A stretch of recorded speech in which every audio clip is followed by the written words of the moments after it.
Is anti-Zionism anti-Semitic? Some say yes, others say absolutely not. But the real answer is more complicated and more important than either side usually admits. To truly understand this question, we could use the help from someone who has spent a career navigating moral nuance and philosophical complexity. That person is David Benatar, a South African philosopher best known for his controversial defense of antinatalism and his rigorous work on ethics. And I'm not going to show you a photo of him because he never shows his face online. In this video, we unpack an essay he wrote for Quillette, published on the 30th of July 2024, that tries to answer this very question of what is anti-Zionism and whether it's anti-Semitic. So let's start with two things that can both be true. One, criticism of Israel and anti-Zionism are not inherently anti-Semitic. Two, sometimes criticism of Israel and anti-Zionism are anti-Semitic. That tension, those two competing truths, is where things get tricky.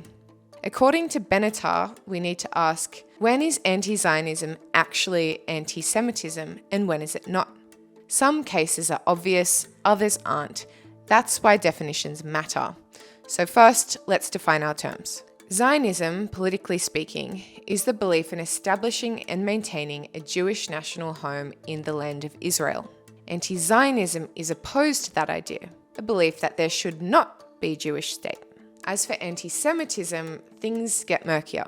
International Holocaust Remembrance Alliance, IHRA, defines anti-Semitism as a certain perception of Jews which may be expressed as hatred towards Jews. The Jerusalem Declaration on Anti-Semitism, which positions itself as an alternative to IHRA's definition, says anti-Semitism is discrimination, prejudice, hostility, or violence against Jews as Jews.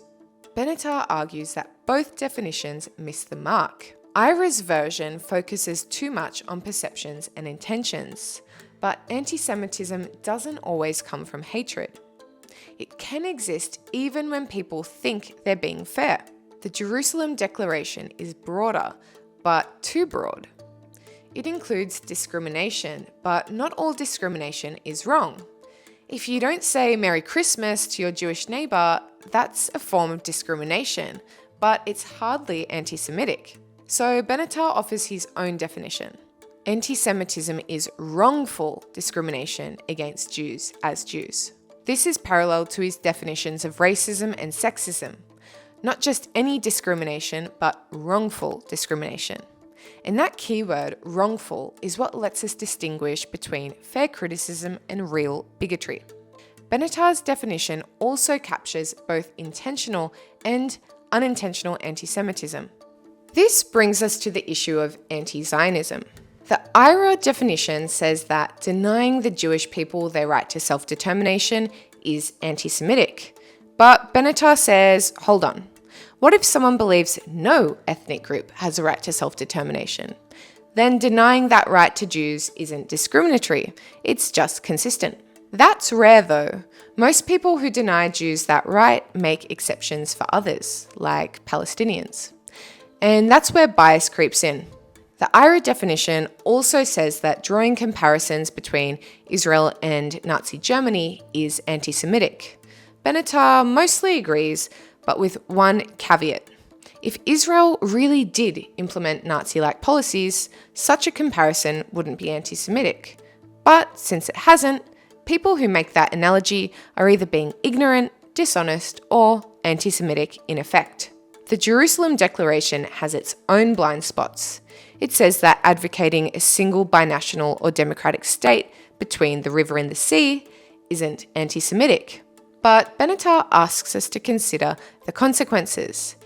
If you're proposing a solution that would put Israel's Jews under the rule of Hamas-style regimes or oppressive political cultures that dominate the region, then your proposal, no matter how well-intentioned, is anti-Semitic in effect. Let's put it plainly. If your political fantasy ends with Jews in Israel being murdered or living under tyranny, that's a problem. This brings us to October 7th, 2023, the Hamas attacks that killed scores of civilians, sparked war, and confirmed what many Israelis already feared, that giving up land for peace doesn't always bring peace. So if you advocate a political solution that ignores Israel's need for security, and you wouldn't make that same demand on any other nation, Benatar argues that your position is anti-Semitic in its consequences. What about religious anti-Zionism like that of the Satmar Hasidim? They oppose the Jewish state not out of hate, but out of theological conviction. They believe there should be no Jewish state until the Messiah comes. Fine, Benatar says.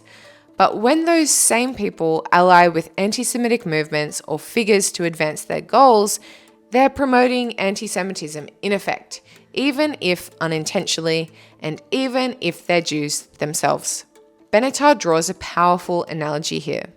Imagine someone in 19th century America saying that enslaved black people shouldn't escape to the north, that they should be free in the south. Well, yes, they should, but telling them to stay put when staying meant enslavement would, in effect, be racist. Intent doesn't erase impact.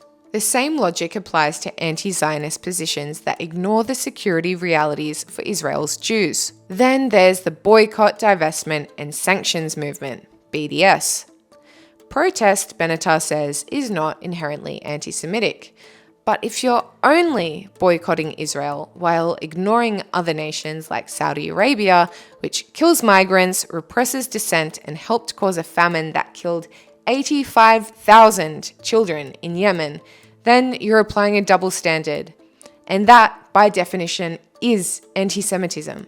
Some try to justify singling out Israel by calling it a settler colonial state. But that argument glosses over the fact that Jews have an ancient connection to the land of Israel. It also raises tough questions. What's the difference between a settler and an immigrant? What's Israel the colony of? And how long does a people have to be gone before they lose their claim? Also, if we delegitimized all countries founded by colonizers, we'd have to dismantle the United States, Canada, Australia, and many Muslim-majority countries established through conquest. Do we demand that, or is it only Israel we apply this rule to? If so, again, it looks like anti-Semitism. Benatar stresses that Israel's origin story, even if flawed, doesn't negate its right to exist or defend itself. If you believe stabbing civilians or bombing buses is resistance against a colonial power in Israel, do you also believe Native Americans or Aboriginal Australians have the right to use the same tactics in Washington or Sydney? Probably not. So why does that logic only apply to Jews? This leads us to the big picture. You can criticize Israel. Millions of Israelis do. You can hold it to high moral standards. But if you hold it to higher standards than any other country, align yourself with groups seeking its destruction, advocate policies that would put Israeli Jews in mortal danger, then your position may be anti-Semitic, whether you mean it to be or not. Imagine there were only one majority black country in the world, created by the descendants of enslaved Africans returning to their homeland. Imagine it was a liberal democracy surrounded by hostile neighbours who openly said they wanted to wipe it off the map. Now imagine that global activists were boycotting, divesting from, and sanctioning that country during a war of survival. Would we call that just criticism, or would we call it racism? We already know how progressives would answer that hypothetical. So why don't they answer the real one the same way? Thanks for watching. If you want to read the full essay that inspired this video, head to Quillette.com. It was written by David Benatar, one of the most rigorously honest philosophers writing today. And if you found this breakdown helpful, be sure to like, share, and subscribe for more thoughtful takes on the world's most polarizing issues. I've been Zoe Booth. Thanks for watching.